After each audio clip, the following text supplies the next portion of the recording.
Hello student, आज हम लोग स्टार्ट करने वाले हैं हिंदी मीडियम कक्षा 10 का चैप्टर नंबर 5 जैव प्रक्रम पढ़ने वाले हैं।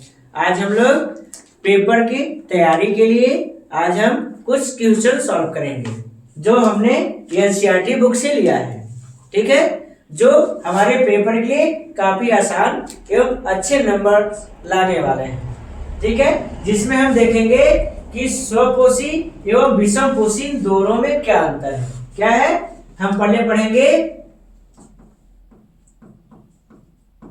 स्वपोषी और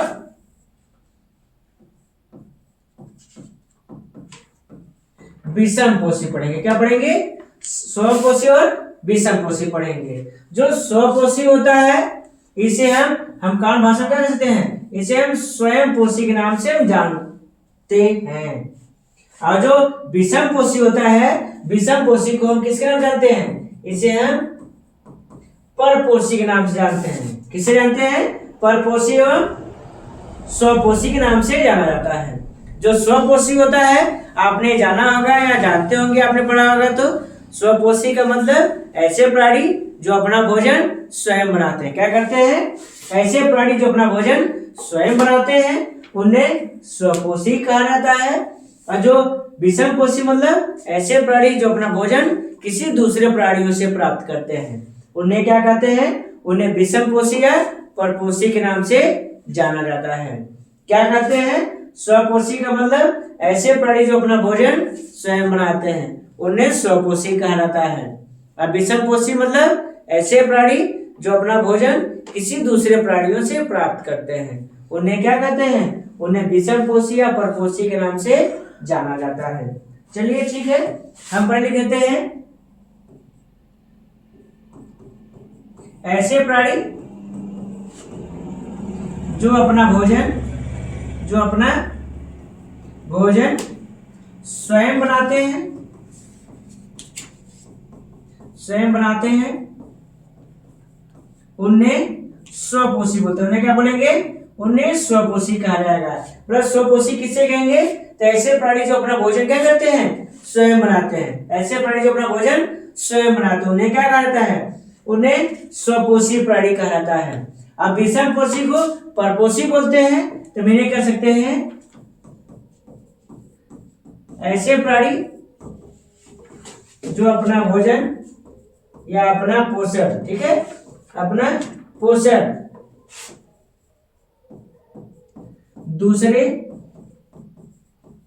दूसरे प्राणियों से प्राप्त करते हैं। क्या करते हैं? दूसरे प्राणियों से प्राप्त करते हैं तो उन्हें क्या कहा जाएगा? उन्हें विषमपोषी कहा जाएगा। ठीक है, चलिए सेकंड पॉइंट आते हैं। जो स्वपोषी होते हैं इन्हें हम उत्पादक कह सकते हैं। क्या कह सकते हैं? इन्हें उत्पादक कह सकते हैं। उत्पादक का मतलब ही होता है कि जो अपना भोजन क्या करते हैं? स्वयं बनाते हैं, उन्हें उत्पादक के नाम से जाना जाता है। और जो विषमपोषी होते हैं इन्हें हम क्या कह सकते हैं? इन्हें हम उपभोक्ता कह सकते हैं। उत्पादक का मतलब जो अपना भोजन क्या करते हैं? स्वयं बनाते हैं। और उपभोक्ता मतलब जो दूसरों पर निर्भर होते हैं। क्या होंगे? दूसरों पर निर्भर होते हैं। जैसे हम गाय, भैंस, मानव, हाथी, ये क्या होते हैं? ये उपभोक्ता होते हैं। ये अपने भोजन के लिए क्या होते हैं? दूसरों पर निर्भर होते हैं। और जो उत्पादक होते हैं अपना भोजन क्या करते हैं? स्वयं बनाते हैं। अर्थात जो उत्पादक होते हैं अपना भोजन सूर्य की प्रकाश की रोशनी में अपना भोजन क्या करते हैं? ये स्वयं बना लेते हैं। लेकिन ये जो विषमपोषी होते हैं ये डायरेक्टली या इनडायरेक्टली किस पे डिपेंड होते हैं? या स्वपोषी प्राणियों पर क्या होते हैं? ये निर्भर होते हैं। अर्थात ये अपना भोजन क्या करते हैं? ये स्वयं बनाते हैं। और जो विषमपोषी या परपोषी होते हैं ये अपना भोजन नहीं बना पाते हैं। अर्थात अपने पोषण के लिए क्या होते हैं? ये दूसरों पर निर्भर होते हैं। ठीक है, तो क्लियर हो गया हमारा स्वपोषी और क्या है? स्वपोषी विषमपोषी में अंतर। तो स्वपोषी क्या है? तो स्वपोषी ऐसे प्राणी होते हैं जो अपना भोजन स्वयं बना लेते हैं या दूसरों पर निर्भर नहीं होते हैं। लेकिन जो परपोषी होते हैं तो अपने पोषण के लिए दूसरे प्राणियों पर निर्भर होते हैं। अर्थात इन्हें अपना पोषण क्या होता है? दूसरों से प्राप्त करना होता है। ठीक है,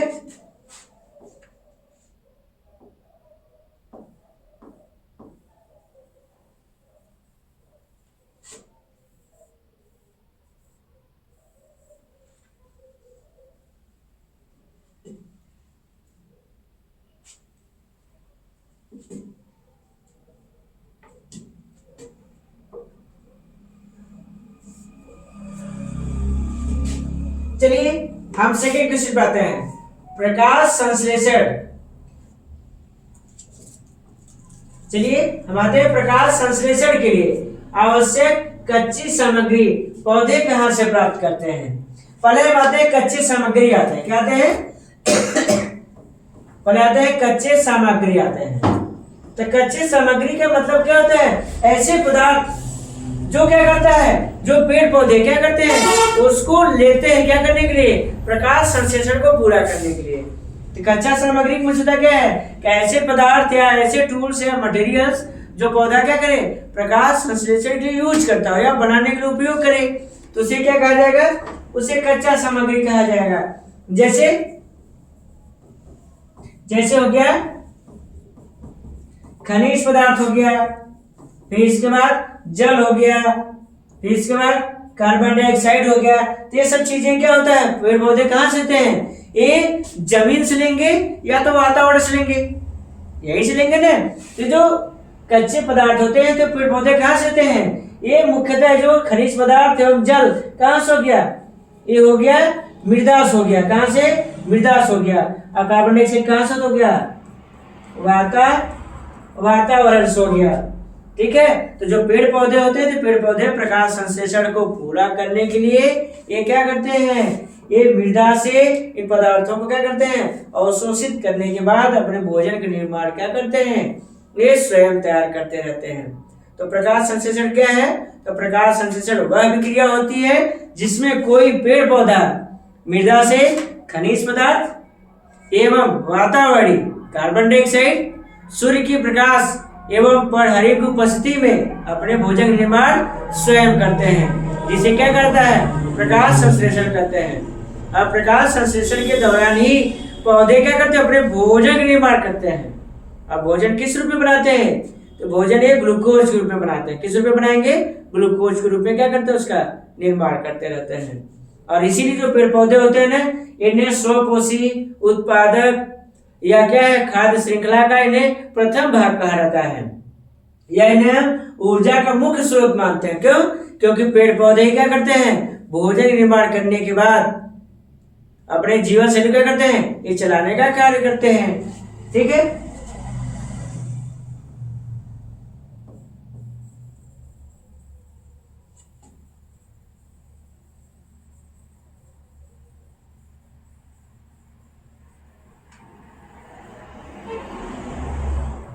ठीक ठीक है। अब आते हैं क्वेश्चन नंबर सेकेंड कि हमारे अमाशय में अम्ल की भूमिका क्या है? क्या है? अम्ल की भूमिका निकालना है। हम आते हैं कि हमारे अमाशय में अम्ल की भूमिका क्या है। तो होता क्या है, सबसे खास बात यह है कि जो अम्ल होते हैं इनका भूमिका यह होता है कि जैसे सपोज मानिए कि अमाशय में क्या पाया जाता है? हमारे पास हाइड्रोक्लोरिक अम्ल होता है। क्या होता है? अमाशय में हाइड्रोक्लोरिक अम्ल पाई जाती है। हाइड्रोक्लोरिक जो अम्ल होता है इसका काम यह होता है कि ये भोजन को अम्लीय बना देते हैं, जिससे क्या हो सके? भोजन बिगड़ ना सके। क्यों? क्योंकि जब हमारे पास, जैसे हमारे पास ये अमाशय है, ठीक है, हमारे पास अमाशय है, तो अमाशय में 4 भाग होते हैं। पहला कौन सा होता है? पहला पंडित होता है, दूसरा शेषाग्र, फिर इसके बाद पाइलोरिक है, फिर इसके बाद यहाँ पे क्या होता है? इसके पास कार्डियाक होता है। क्या होता है? कार्डियाक। अमाशय के 4 भाग होते हैं। तो अमाशय की दीवारों में अनेकों प्रकार के क्या होते हैं? अम्ल या एंजाइम्स निकलते रहते हैं जो भोजन के पाचन में सहायक होते हैं। लेकिन साथ साथ ये जो हाइड्रोक्लोरिक जो अम्ल होता है तो भोजन को अम्लीयता प्रदान करता है, जिससे भोजन सड़ने और बिगड़ने न पाए और आसानी से भोजन का लंबे समय तक अमाशय में स्टोर हो पाता है। तो अमाशय करता क्या है? भोजन को स्टोर करने के लिए कितना समय लेता है? 3 to 5 आवर्स। तो मतलब कि अमाशय भोजन को कितना घंटा तक स्टोर कर सकता है? 3 से 5 घंटा तक। कितना घंटा? 3 से 5 घंटा तक ये संचय कर सकता है। किसको? भोजन को। और सबसे खास बात यह है कि जो अमाशय का पीएच मान कितना होता है? अमाशय का पीएच मान 2 होता है। किसके कारण? हाइड्रोक्लोरिक अम्ल के कारण, किसके कारण? हाइड्रोक्लोरिक अम्ल के कारण अमाशय का पीएच मान कितना होता है? 2 होता है।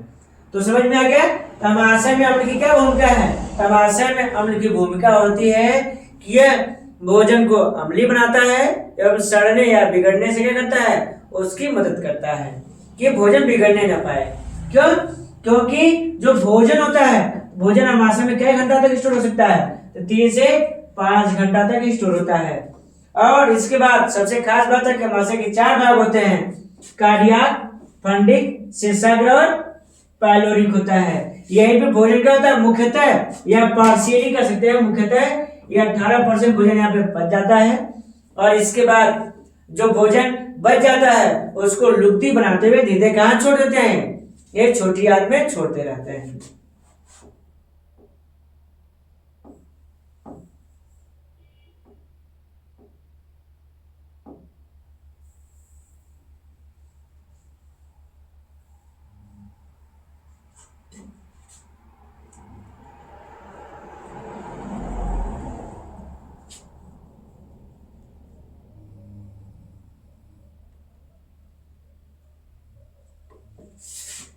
चलिए ठीक है, अब हम नंबर आते हैं क्या है?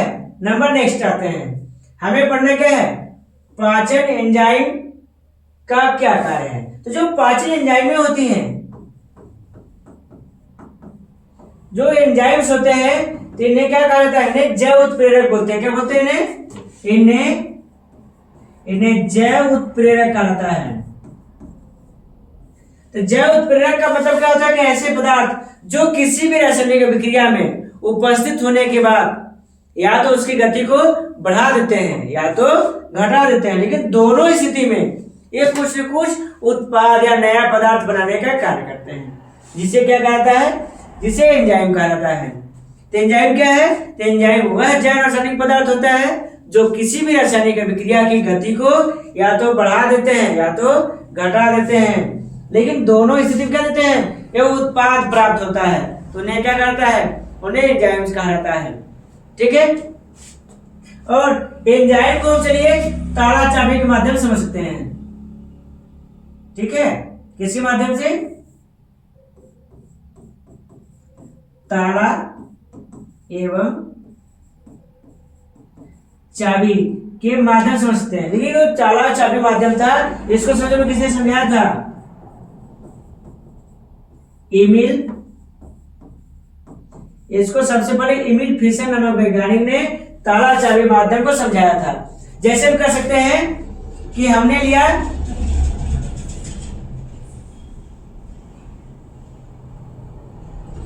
यहाँ पे कोई ले लिया, हमने भोजन ले लिया। ठीक है, क्या लिया हमने भोजन ले लिया। अब भोजन के साथ हमने क्या जोड़ दिया? हमने जोड़ दिया एंजाइम।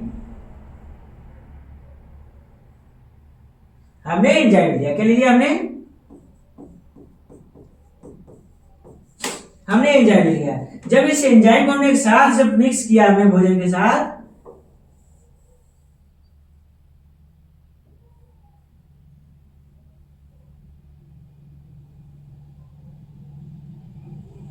तो ये क्या हो गया? काफी जटिल संरचना हो गया। क्या हो गया? ये जटिल हो गया। और इसके बाद ये हमें क्या मिला? हमें उत्पाद मिला। क्या मिला हमको 2 उत्पाद मिल गया। एक मिल गया हमको ऊर्जा मिल गया, दूसरा क्या मिल गया? हमको अपशिष्ट पदार्थ मिला। तो दोनों मिला क्या मिला? उत्पाद ही मिला ना, हमको उत्पाद मिला है। तो एंजाइम का मतलब ये होता है कि एंजाइम भोजन के पचाने में क्या होता है? अत्यंत सहायक होता है। क्या होता है? भोजन में एंजाइम का महत्व यही है कि एंजाइम एक तरल पदार्थ होता है। ठीक है, एंजाइम क्या होता है? तरल पदार्थ होती है जो किसी भी भोजन के साथ मिल करके, पहली बात है कि उसमें जो हानिकारक पदार्थ होंगे या जो हानिकारक जो कारक होंगे उसको मारेंगे। फिर सेकंड कंडीशन क्या ये होगा? उसको अम्लता प्रदान करेंगे अपनी आवश्यकता अनुसार, और उसको पचाने का क्या करते हैं? एक कार्य करते हैं। तो सबसे पहले हम एंजाइम को क्या बोलते हैं? इन्हें जैव उत्प्रेरक कहा जाता है। उत्प्रेरक का मतलब ही यही होता है कि ऐसे पदार्थ जो किसी भी रासायनिक अभिक्रिया की गति को या तो बढ़ा देते हैं या तो घटा देते हैं, लेकिन दोनों स्थिति में हमें उत्पाद, हमें रिजल्ट प्राप्त होता है। मतलब कि हमें कुछ ना कुछ रिजल्ट जरूर मिलेगा, या तो रिएक्शन खत्म हो जाए या तो क्या है शुरू हो, लेकिन दोनों स्थितियों को मिलेगा। हमको मिलेगा ऊर्जा और अवशिष्ट पदार्थ पाचन मिलता है। और ये हमने पढ़ा था क्या है, ताला एवं चाबी माध्यम पढ़ा, जिसको सबसे पहले किसने समझाया था? इसको समझाया था इमिल फिशर नामक वैज्ञानिक ने इसको समझाया था। उन्होंने बोला कि हमने क्या एक भोजन लिया, भोजन के कण में हमने एंजाइम लाया और कुछ समय छोड़ दिया, तो कैसा हो गया वो जटिल हो गया। क्या हो गया? काफी जटिल भाग हो गया। जटिल का मतलब ये होता है कि इसमें कोई अपशिष्ट पदार्थ या कोई हानिकारक पदार्थ इसको प्रभाव न डालने पाए, ठीक है। और साथ साथ जब ये टूटा तो किसमें टूट गया? ऊर्जा एवं अपशिष्ट पदार्थों में परिवर्तित हो गया। और जो अपशिष्ट पदार्थ बना था इसको शरीर से बाहर निकाल दिया गया। और जो ऊर्जा था, ऊर्जा का उपयोग शरीर की जैविक कार्यों के लिए क्या किया गया? इसका उपयोग कर लिया गया। क्या किया गया? उपयोग कर लिया गया, ठीक है।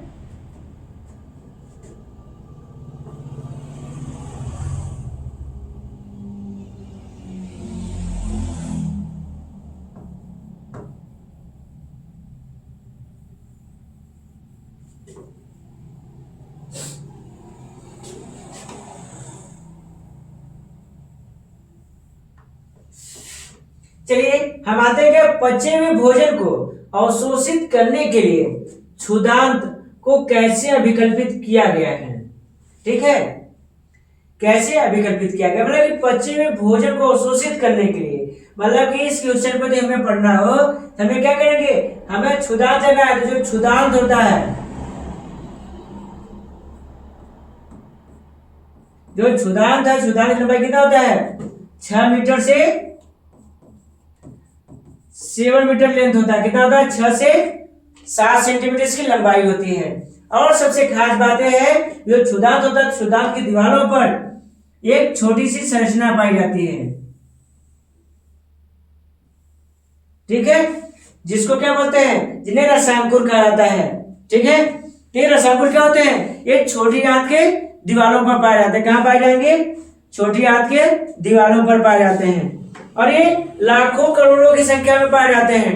इनका काम यह होता है कि जो भोजन पच गया है तो वहां से ऊर्जा एवं अन्य पदार्थों का शोषण करके कहां छोड़ देते हैं? ये रक्त वाहिकाओं में क्या करते हैं?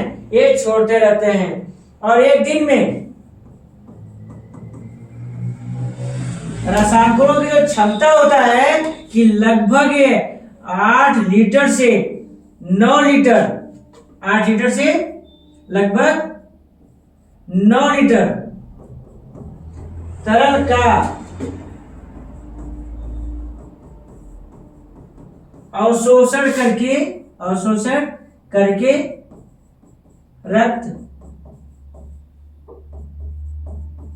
रक्त वाहिनियों में क्या करते हैं? छोड़ देते हैं, ठीक है। तो क्षुधांत की लंबाई कितनी होती है? क्षुधांत की लंबाई 6 से 7 मीटर होता है। यह पाचन तंत्र की सबसे बड़ी क्या भाग होती है। और इसमें क्या पाए थे? इसमें रसांकुर पाए जाते हैं। रसांकुर का मतलब क्या होता है? यह छोटी आंत की दीवारों पर एक अंगुली के समान छोटे छोटे प्रवर्धों के रूप में पाए जाते हैं। इनका काम क्या होता है कि जो भोजन पच गया है वहां से ऊर्जा एवं अन्य पदार्थों का अवशोषण करके कहां छोड़ते रहते हैं? यह रक्त वाहिकाओं में छोड़ते रहते हैं। क्या छोड़ेंगे? रक्त वाहिकाओं में छोड़ेंगे। और इनकी क्षमता कितनी होती है एक दिन में? एक दिन की क्षमता इनकी लगभग 8 से 9 लीटर होती है। कितना होगा? 8 से 9 लीटर इनकी एक दिन की क्या होती है? इनकी क्षमता होती है। और उस हिसाब से क्या करते हैं? उन चीजों की स्थानांतरण में सहायक होते हैं, ठीक है। चलिए एक बार फिर से दोहरा लेते हैं, फिर आगे बढ़ते हैं। जैसे हमने पढ़ा क्या है? स्वपोषी और विषमपोषी। तो स्वपोषी क्या होता है? तो स्वपोषी ऐसे प्राणियों का रहता है जो अपना भोजन स्वयं निर्माण कर सकते हैं। क्या कर सकते हैं? स्वयं निर्माण कर सकते हैं, उन्हें स्वपोषी बोलेंगे। अब विषमपोषी मतलब ऐसे प्राणी जो अपने पोषण के लिए किसी दूसरे प्राणियों पे क्या होते हैं? निर्भर होते हैं। तो उन्हें क्या बोलेंगे? उन्हें बोलेंगे विषमपोषी कहा जाएगा। और आते हैं प्रकाश संश्लेषण के लिए सामग्री। तो प्रकाश संश्लेषण के लिए सामग्री अभी हमने पढ़ा क्या है? कार्बन डाइऑक्साइड, खनिज पदार्थ एवं जल। इन्हीं का उपयोग करके पेड़ पौधे क्या करते हैं? अपने भोजन निर्माण स्वयं करते हैं। क्या करेंगे? अपने भोजन निर्माण स्वयं करते हैं। फिर अमाशय में अम्ल की भूमिका क्या है? तो जो अम्ल होते हैं ये भोजन को क्या करते हैं? ये अम्लता प्रदान करते हैं। क्या करेंगे? भोजन को अम्लता प्रदान करते हैं, जिससे भोजन सड़ने और बिगड़ने न पाए। आसानी से भोजन को क्या है? पेट के अंदर का 3 से 5 घंटा तक संचय किया जा सकता है। फिर आता क्या है? पाचक एंजाइमों का कार्य क्या है? तो एंजाइम क्या होते हैं? एंजाइम एक जैव रासायनिक पदार्थ होते हैं या जैव उत्प्रेरक पदार्थ होते हैं जो किसी भी रासायनिक अभिक्रिया की गति को या तो बढ़ा देते हैं या तो घटा देते हैं, लेकिन दोनों स्थिति में हमें रिजल्ट या उत्पाद प्राप्त होता रहता है। और जिसको सबसे पहले इमिल फिशर नामक वैज्ञानिक ने ताला एवं चाबी के माध्यम से समझाया था। फिर इसका पचे हुए भोजन को अवशोषित करने के लिए क्षुधांत्र की क्या भूमिका है? तो क्षुधांत्र की लंबाई 6 से 7 मीटर होता है और क्षुधांत्र में क्या पाए जाते हैं? रसांकुर पाए जाते हैं। रसांकुरों का काम क्या होता है? जो ऊर्जा होता है तो ऊर्जा का अवशोषण करके कहाँ छोड़ देते हैं? ये रक्त वाहिनिकाओं में छोड़ देते हैं। और इनकी क्षमता लगभग एक दिन में कितना होता है? ये लगभग 8 से 9 लीटर तरल पदार्थों का अवशोषण करके कहाँ छोड़ते हैं? रक्त वाहिनिकाओं में छोड़ देते हैं। कहाँ छोड़ देंगे? रक्त वाहिनिकाओं में छोड़ते रहते हैं। और सबसे खास बात यह है जो रसांकुर होते हैं ये छोटे छोटे अंगुली के समान प्रवर्धों के रूप में पाए जाते हैं। ठीक है, जो बचे हुए ऊर्जा का अवशोषण करके कहाँ छोड़ेंगे? ये छोटी रक्त वाहिनिकाओं में छोड़ते रहते हैं।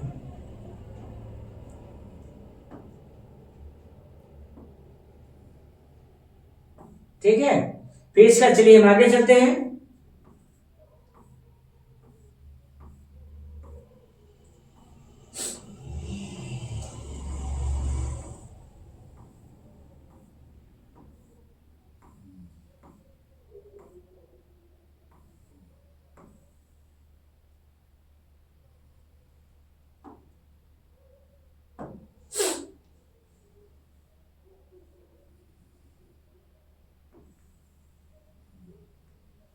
चलिए हम सेकंड इसका क्या है? हम सेकंड प्रश्न पढ़ते हैं।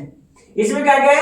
श्वसन के लिए ऑक्सीजन प्राप्त करने की दिशा में एक जलीय जीव की अपेक्षा स्थलीय जीव किस प्रकार लाभप्रद होते हैं? हमें यहाँ पे बताना है कि श्वसन के लिए ऑक्सीजन प्राप्त करने की दिशा में जलीय जीव की अपेक्षा स्थलीय जीव किस प्रकार लाभप्रद है। श्योर सी बात है कि जो जलीय प्राणी होंगे तो जलीय प्राणी क्या करेंगे? उस जल में जो घुलनशील जो क्या है जो ऑक्सीजन होगा उसको प्राप्त करते हैं। तो उनके पास क्या होते हैं? उनके पास गलफड़े होते हैं। क्या होते हैं? वो क्या करेंगे? वो गलफड़ों की सहायता से क्या करते हैं? वहां से जो भी जल में जो घुला हुआ जो ऑक्सीजन था उसको बाहर निकालकर उसका उपयोग करते हैं। लेकिन जो स्थलीय प्राणी होते हैं तो स्थलीय प्राणी क्या करते हैं? जो वायुमंडल में जो ऑक्सीजन विद्यमान है उसको अपने वायु कोष्ठों के माध्यम से क्या करते हैं? उसको गैसीय विनिमय का कार्य करते हैं। अर्थात हम कह सकते हैं कि जो स्थलीय प्राणी होते हैं इनमें फेफड़ा कर दीजिए या तो वायु कोश कर दीजिए, वायु कोश या फेफड़ा के माध्यम से इनमें आसानी से गैसीय विनिमय हो जाता है। लेकिन जो जलीय प्राणी होते हैं तो जलीय प्राणियों में कठिनाई इसलिए होता है क्योंकि यहाँ पे ऑक्सीजन किसके साथ घुला हुआ है? ये जल के साथ घुले हुए हैं। किसके साथ? जल के साथ घुले होते हैं। तो उनके जो गलफड़े होते हैं गलफड़ों की सहायता से वो क्या करते हैं? उसका एक्सचेंज करने का कार्य करते हैं। इस हिसाब से देखा जाए तो जो जलीय प्राणी होते हैं वो स्थलीय प्राणी की अपेक्षा काफी कठिनाई पूर्वक वो घुलनशील ऑक्सीजन को जल से प्राप्त करते हैं। हम मतलब कि कह सकते हैं कि मतलब कि जो जल में जो घुलनशील जो ऑक्सीजन होता है जैसे जो जलीय प्राणी जैसे मछली हो गया या घोंगा हो गया, कछुआ हो गया, ऑक्टोपस हो गया, ठीक है करेंगे जो जल में जो घुलनशील जो ऑक्सीजन था जो जल में जो ऑक्सीजन घुल गया था तो वहां से वो ऊर्जा को अवशोषित कर लेते हैं अपने दिनचर्या को चलाने के लिए। लेकिन जो स्थलीय प्राणी होते हैं तो वायुमंडल में जो गैस विद्यमान है तो यहाँ से ऑक्सीजन को क्या करते हैं? गैसीय विनिमय की सहायता से अर्थात वायु कोश की सहायता से क्या करते हैं? उसको हेर फेर करते हैं। तो उस हिसाब से देखा जाए तो जो स्थलीय प्राणी होते हैं वो जलीय प्राणी की अपेक्षा काफी क्या होते हैं? अधिक लाभप्रद होते हैं। ठीक है, और हम सेकंड क्वेश्चन आते हैं तो ग्लूकोज के ऑक्सीकरण से भिन्न जीवों में ऊर्जा प्राप्त करने के विभिन्न पथ क्या है? तो हम श्योर सी बात ये किसकी बात कर रहा है? इस श्वसन की बात कर रहा है। तो श्वसन का मतलब क्या होता है? भोजन से ऊर्जा को प्राप्त करना ही श्वसन कहलाता है। ठीक है, श्वसन कहलाता है। क्या हो गया? तो श्वसन क्या है? तो भोजन से ऊर्जा को प्राप्त कर लेना ही क्या कहलाता है? ये श्वसन कहलाता है। मतलब कि पहला कंडीशन। दूसरा कंडीशन है कि अलग अलग ये पथ पूछ रहा है कि अलग अलग रास्ते क्या हैं। तो श्योर सी बात है, इसके दो होते हैं। एक होता है आक्षी श्वसन और दूसरा अनाक्षी श्वसन। एक हो जाएगा आक्षी श्वसन, दूसरा क्या हो जाएगा? अनाक्षी श्वसन हो जाएंगे। ठीक है, तो जो आक्षी श्वसन होता है, आक्षी श्वसन में जो ऊर्जा होता है ये कितना मिलेगा हमें? 38 एटीपी एनर्जी मिलेगा। कितना मिलेगा? 38 एटीपी ऊर्जा मिलेगा। और जो आक्षी श्वसन होगा ये क्या मिलेगा? 2 एटीपी ऊर्जा मिलेगा। क्या मिलेगा? 2 एटीपी ऊर्जा क्या होता है? हमको प्राप्त होता है। तो जो आक्षी श्वसन होता है, यहाँ पे भोजन का पाचन ऑक्सीजन के उपस्थिति में होगा। क्या होगा? ऑक्सीजन की उपस्थिति में होगा। और अनाक्षी श्वसन यहाँ पे ऑक्सीजन की अनुपस्थिति में होता है। अर्थात यहाँ पे 2 एटीपी मिलेगा और क्या मिलेगा? यहाँ पे एल्कोहल प्राप्त होता है, मतलब दारू प्राप्त होता है, इथेनॉल प्राप्त होगा यहाँ पे। तो जो अनाक्षी श्वसन होता है, अनाक्षी श्वसन में क्या होगा? यहाँ पे 2 एटीपी ऊर्जा मिलेगा और एल्कोहल प्राप्त होते हैं।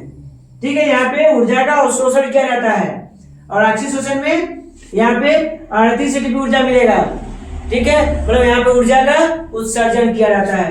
तो इसके 2 पथ होते हैं। फिर मनुष्यों में ऑक्सीजन तथा कार्बन डाइऑक्साइड का परिवहन कैसे होता है? तो मनुष्यों में ऑक्सीजन का कार्बन डाइऑक्साइड एवं क्या है इसका परिवहन जो होता है हमारे रक्त वाहिकाओं के माध्यम से होता है। ठीक है, जो मानव या क्या जो बहुकोषीय प्राणी होते हैं इनमें दोनों प्रकार के क्या है रक्त की आवश्यकता होती है, शुद्ध एवं अशुद्ध। अर्थात हम कह सकते हैं जो प्योर और इम्प्योर जो ब्लड नहीं होते हैं, इसे शुद्ध रक्त का मतलब क्या होता है? जिसमें ऑक्सीजन पाई जाएगी, और अशुद्ध मतलब जिसमें ऑक्सीजन नहीं पाई जाएगी। जो शुद्ध खून कहा जाएगा, जिसे शुद्ध रक्त का मतलब क्या होता है? शुद्ध रक्त मतलब कि जिसमें ऑक्सीजन प्रेजेंट है, और अशुद्ध मतलब जिसमें ऑक्सीजन नहीं है। और जिसमें ऑक्सीजन नहीं है उसकी भी आवश्यकता हमें होती है, और जिसमें ऑक्सीजन है हमें दोनों की आवश्यकता होती है। क्यों? क्योंकि हमारे बॉडी में दैहिक संचार करने के लिए या हमें शुद्ध और अशुद्ध रक्त दोनों की आवश्यकता होती है। जिस हिसाब से क्या होता है उनका रक्त के माध्यम से क्या होता है इनका परिवहन होता रहता है। फिर आते हैं गैसीय विनिमय के लिए मानव फुफ्फुस में अधिकतम क्षेत्रफल को कैसे अभिकल्पित कर सकते हैं। मतलब यहाँ पे जो हमारे पास जो फुफ्फुसी होता है तो इसमें हृदय क्या होता है? इसमें सिकुड़ता फैलता रहता है। क्या होता है? सिकुड़ता फैलता रहता है, जिसके कारण क्या होता है यहाँ पे गैसीय विनिमय क्या हो सकता है? ये होते रहते हैं। मतलब गैसीय विनिमय के द्वारा ही इसमें क्या होते हैं जो हमारे पास जो गैस होता है उनका क्या होता है? आदान प्रदान होता रहता है। ठीक है, तो आज का वीडियो हमारा कैसा लगा? यदि अच्छा लगा तो इसको सब्सक्राइब और शेयर करते रहिए। और यदि आपको ये चीजें यदि और डिटेल में पढ़ना है हमारे चैनल को सब्सक्राइब करिए और हमारे पूरे वीडियो में क्या है इसको देखते रहिए, जिससे क्या हो सके आपका प्रिपरेशन अच्छा हो सके और साथ साथ आप परीक्षा में अच्छे नंबर पा सकें। ठीक है।